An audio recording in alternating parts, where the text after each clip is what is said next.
If your microwave is sparking when you use it, or you see smokes or flame inside, it is because the waveguide has degraded, and this is often due to a misuse of the unit.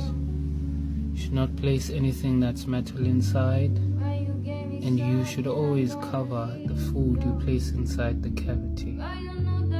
So if you don't cover the food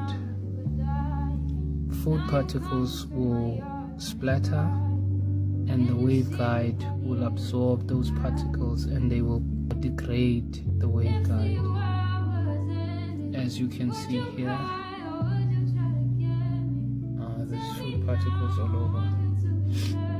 So in this condition, it's not safe to use. So we just replace the waveguide and the magnetron as well.